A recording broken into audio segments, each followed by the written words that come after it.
ಅನುದಾನಕ್ಕಾಗಿ ಪ್ರಧಾನಿಗೆ ಸಿಎಂ ಮನವಿ ಮಾಡ್ತಾ ಇದ್ದಾರೆ. ಕರ್ನಾಟಕಕ್ಕೆ ಅನುದಾನ ನೀಡುವಂತೆ ಒತ್ತಡ ಹೇರಲಿ.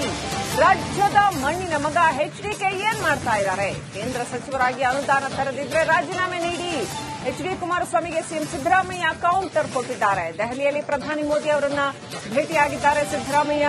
ಅನಂತರ ಎಚ್ಡಿ ಕುಮಾರಸ್ವಾಮಿ ಅವರಿಗೆ ಕೌಂಟರ್ ಕೊಟ್ಟಿದ್ದಾರೆ. ಕೇಂದ್ರ ಸಚಿವರಾಗಿ ರಾಜ್ಯಕ್ಕೆ ಅನುದಾನ ತರದೇ ಇದ್ರೆ ರಾಜೀನಾಮೆ ನೀಡಿ ಅಂತ ಎಚ್ಡಿ ಕುಮಾರಸ್ವಾಮಿ ವಿರುದ್ಧ ಸಿದ್ದರಾಮಯ್ಯ ಹರಿಹಾಯ್ದಿದ್ದಾರೆ.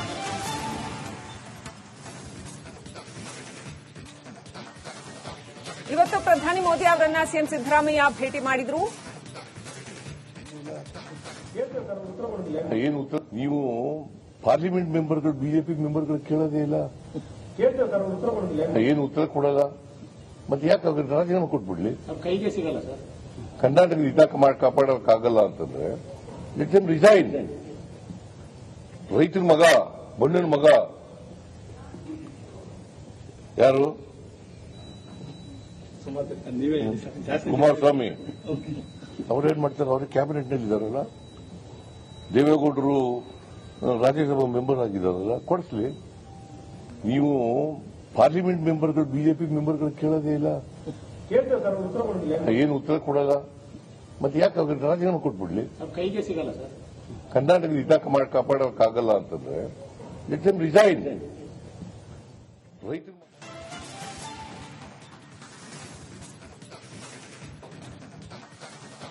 Next update ಪಡ್ಕೋಣ. ನಮ್ಮ ದೆಹಲಿ ಪ್ರತಿನಿಧಿ ನಟೇಶ್ ಕನೆಕ್ಟ್ ಆಗಿದ್ದಾರೆ. ನಟೇಶ್, ಕುಮಾರಸ್ವಾಮಿ ಅವರ ವಿರುದ್ಧ ಯಾಕೆ ಅಷ್ಟು ಆಕ್ರೋಶವನ್ನು ದೆಹಲಿನಲ್ಲಿ ವ್ಯಕ್ತಪಡಿಸಿದ್ರು ಸಿದ್ದರಾಮಯ್ಯ? ಅವರೇ ಹೋಗಿದ್ದಾರೆ, ಖುದ್ದಾಗಿ ಮೋದಿ ಅವರನ್ನ ಅವರೇ ಭೇಟಿಯಾಗಿದ್ದಾರೆ.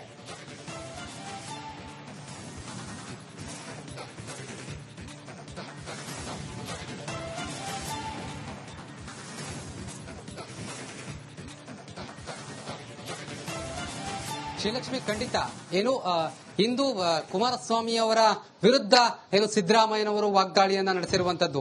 ಇಲ್ಲಿ ಬಹಳ ಪ್ರಮುಖವಾಗಿ ಪ್ರಧಾನಿ ನರೇಂದ್ರ ಮೋದಿ ಅವರನ್ನ ಸಿದ್ದರಾಮಯ್ಯನವರು ಭೇಟಿಯಾಗ್ತಾರೆ. ಭೇಟಿಯಾದಂತಹ ಸಂದರ್ಭದಲ್ಲಿ ರಾಜ್ಯಕ್ಕೆ ಬರಬೇಕಾದಂತಹ ಕೆಲವು ಅನುದಾನಗಳ ಬಗ್ಗೆ ಹಾಗೂ ರಾಜ್ಯದ ಕೆಲವು ಯೋಜನೆಗಳ ಬಗ್ಗೆ ಸಂಪೂರ್ಣವಾಗಿ ಅವರ ಜೊತೆ ಚರ್ಚೆ ಮಾಡಿರುವಂತದ್ದು.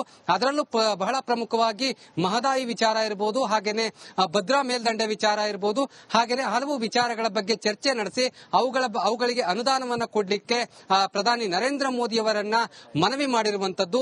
ಆ ಮನವಿಯ ನಂತರದಲ್ಲಿ ಏನು ಸುದ್ದಿಗೋಷ್ಠಿಯಲ್ಲಿ ಮಾತನಾಡುವಂತಹ ಸಂದರ್ಭದಲ್ಲಿ ಕುಮಾರಸ್ವಾಮಿ ಹಾಗೂ ದೇವೇಗೌಡರ ವಿಚಾರವನ್ನ ಎತ್ತಿರುವಂತದ್ದು. ಇಲ್ಲಿ ಬಹಳ ಪ್ರಮುಖವಾಗಿ ಏನು ಈ ಅನುದಾನದ ವಿಚಾರದಲ್ಲಿ ಬಿಜೆಪಿಯ ಕೆಲ ಸಂಸದರು ಈ ವಿಚಾರವನ್ನ ಯಾವಾಗಲೂ ಕೂಡ ಮಾತನಾಡೋದಿಲ್ಲ ಅನ್ನುವಂತಹ ಮಾತನ್ನ ಸಿದ್ದರಾಮಯ್ಯನವರು ಹೇಳಿರುವಂತದ್ದು.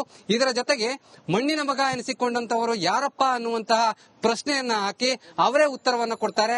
ಮಣ್ಣಿನ ಮಗ ಅಂತ ಹೆಸರು ಕರೆದುಕೊಂಡಿರ್ತಕ್ಕಂತಹ ಕುಮಾರಸ್ವಾಮಿ ಅವರು ಕರ್ನಾಟಕದ ವಿಚಾರವಾಗಿ, ಕನ್ನಡದ ವಿಚಾರವಾಗಿ ಮಾತನಾಡ್ತಾ ಇಲ್ಲ, ಅವರನ್ನ ನೀವು ಪ್ರಶ್ನೆ ಮಾಡಬೇಕು ಅನ್ನುವಂತಹ ನಿಟ್ಟಿನಲ್ಲಿ ಮಣ್ಣಿನ ಮಗ ಯಾರು ಅನ್ನುವಂತಹ ಪ್ರಶ್ನೆಯನ್ನ ಎತ್ತಿರುವಂತದ್ದು. ಅದರ ಜೊತೆಗೆ ದೇವೇಗೌಡರ ವಿಚಾರವನ್ನು ಕೂಡ ಎತ್ತಿರುವಂತದ್ದು. ದೇವೇಗೌಡರು ಕರ್ನಾಟಕದ ವಿಚಾರವಾಗಿ ಮಾತನಾಡಲಿ, ಪ್ರಧಾನಿ ನರೇಂದ್ರ ಮೋದಿ ಅವರ ಜೊತೆ ಮಾತನಾಡಿ ರಾಜ್ಯಕ್ಕೆ ಬರಬೇಕಾದ ಅನುದಾನದ ಬಗ್ಗೆ ಮಾತನಾಡಲಿ. ಈ ಎಲ್ಲಾ ವಿಚಾರಗಳನ್ನ ಯಾವತ್ತೂ ಕೂಡ ಇವರು ಮಾತನಾಡ್ತಾ ಇಲ್ಲ. ಯಾಕೆ ಮಾತನಾಡ್ತಾ ಇಲ್ಲ? ಕನ್ನಡದ ಬಗ್ಗೆ ಅವರಿಗೆ ಅಭಿಮಾನ ಇಲ್ವಾ ಅನ್ನುವಂತಹ ವಾಗ್ದಾಳಿಯನ್ನು ಕೂಡ ನಡೆಸಿರುವಂತದ್ದು. ಆದ್ರೆ ಇಲ್ಲಿ ಬಹಳ ಪ್ರಮುಖವಾಗಿ ಈಗಾಗಲೇ ಹಿಂದೆ ಕೂಡ ನಾವು ಗಮನಿಸಿರಬಹುದು, Siddaramaiah versus D K Shivakumar, Siddaramaiah ಹಾಗೂ ಏನು ಕುಮಾರಸ್ವಾಮಿ ಅವರ ನಡುವೆ ಸಂಪರ್ಕ ಕಡಿತವಾಗ್ತಾ ಇದೆ. ಥ್ಯಾಂಕ್ ಯು ನಟೇಶ್ ಡೀಟೇಲ್ಸ್ಗಾಗಿ. ಕಾಂಗ್ರೆಸ್ನಲ್ಲಿ ಬಣ ಬಡಿದಾಟ ಮತ್ತೆ ಹೆಚ್ಚಾಗ್ತಾ ಇದೆ. ಸಿದ್ದರಾಮಯ್ಯ ವರ್ಚಸ್ಸು ಎದುರಾಳಿ ಬಣದ ನಿದ್ದೆಗೆಡಿಸಿದೆ. ಒಕ್ಕಲಿಗ ಕೋಟೆಯಲ್ಲಿ ಸ್ವಾಭಿಮಾನಿ ಬಾವುಟ ಹಾರಿಸೋದಕ್ಕೆ ಸಿದ್ದರಾಮಯ್ಯ ಹೊರಟಿದ್ದಾರೆ. ಇದು ಪಕ್ಷದಲ್ಲೇ ಇರೋ ಒಕ್ಕಲಿಗ ನಾಯಕರಿಗೆ ನುಂಗಲಾರದ ತುತ್ತಾಗಿದೆ.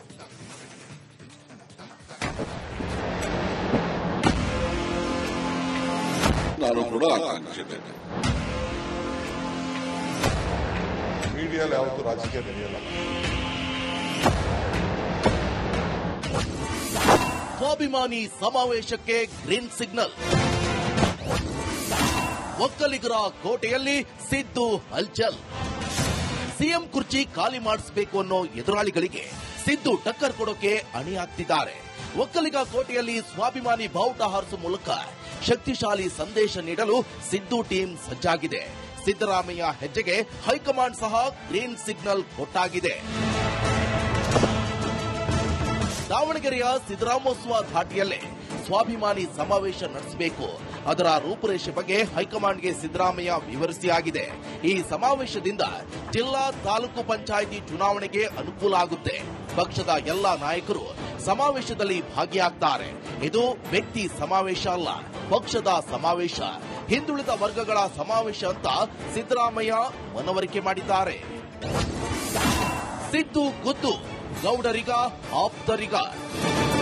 ಹಾಸನ ಅಂದ್ರೆ ಅದು ಒಕ್ಕಲಿಗರ ಭದ್ರಕೋಟೆ. ಕಾಂಗ್ರೆಸ್ನಲ್ಲೂ ಪ್ರಬಲ ಒಕ್ಕಲಿಗ ನಾಯಕರು ಇದ್ದಾರೆ. ಆದಾಗ್ಯೂ ಕೂಡ ಸಿದ್ದರಾಮಯ್ಯ ಆ ಪ್ರದೇಶದಲ್ಲಿ ತಮ್ಮ ವರ್ಚಸ್ಸು ವೃದ್ಧಿಸಿಕೊಳ್ಳಲು ಹೊರಟಿದ್ದಾರೆ. ಇದು ಪಕ್ಷದಲ್ಲೇ ಇರೋ ಒಕ್ಕಲಿಗ ನಾಯಕರ ನಿದ್ದೆಗೆಡಿಸಿದೆ. ಸಿದ್ದರಾಮಯ್ಯ ಸಮಾವೇಶದ ಬಗ್ಗೆ ಡಿಕೆ ಶಿವಕುಮಾರ್ ಬಣ ಹೈಕಮಾಂಡ್ಗೆ ದೂರು ನೀಡಿದೆ. ತಮ್ಮದೇ ಬೆಂಬಲಿಗರು ಬರೆದ ಪತ್ರದ ಬಗ್ಗೆ ನನಗೇನು ಗೊತ್ತಿಲ್ಲ ಅಂತ ಡಿಸಿಎಂ ಡಿಕೆ ಶಿವಕುಮಾರ್ ಹೇಳಿದ್ರೆ ಆ ಪತ್ರ ಫೇಕ್ ಇರಬಹುದು ಅಂತ ಯತೀಂದ್ರ ಸಿದ್ದರಾಮಯ್ಯ ಹೇಳಿದ್ದಾರೆ. ನನಗೆ ಅದು ಮಾಹಿತಿ ಇಲ್ಲ, ನನಗೇನು ಗೊತ್ತಿಲ್ಲ. ಬಟ್ ನನಗೆ ಚೀಫ್ ಮಿನಿಸ್ಟರ್ ತಿಳಿಸಿದ್ದಾರೆ ಆ ಕಾರ್ಯಕ್ರಮ ಈ ರೀತಿ ಇವರೆಲ್ಲ ಮಾಡಕ್ ಹೊರಟಿದ್ದಾರೆ ಅಂತ ಅವ್ರು ನನ್ನ ಗಮನಕ್ಕೆ ತಂದಿದ್ದಾರೆ. ಮಿಕ್ಕಿದ್ ನಾನು ಇರಲಿಲ್ಲ. ನಾನು ಅವರು ಭೇಟಿ ಮಾಡಿ 3-4 ದಿನ ಆಯ್ತು. ನಾ ಬಂದ ಇಲ್ಲಿಗೆ 3 ದಿನ ಆಯ್ತು. ತನಗೂ ಗೊತ್ತಿದೆಯಲ್ಲ, ಪಾರ್ಟಿ ಯಾವತ್ತೂ ಪ್ರೆಸೆನ್ಸ್ ಇದ್ದೇ ಇರ್ತದೆ. ಖಂಡಿತ ಅಂತರದ ಪತ್ರ ಯಾವುದು ಬಂದಿಲ್ಲ. ಬಹುಶಃ ಯಾವುದು ಫೇಕ್ ಲೆಟರ್ ಹೊರಡ್ತಿರ್ಬೋದು. ನನಗಂತೂ ಯಾವುದು ಬಂದಿಲ್ಲ. ಸೊ ಹಾಗಾಗಿ ಪಕ್ಷದ ಸಂಪೂರ್ಣ ಅನುಮತಿ ಇದೆ ಮತ್ತೆ ಸಹಮತ ಇದೆ. ಇತ್ತ ಡಿಕೆ ಶಿವಕುಮಾರ್ ಬಣಕ್ಕೆ ಕೌಂಟರ್ ಕೊಡಲು ಸಿದ್ದರಾಮಯ್ಯ ಬಣವು ಸಜ್ಜಾಗಿದೆ.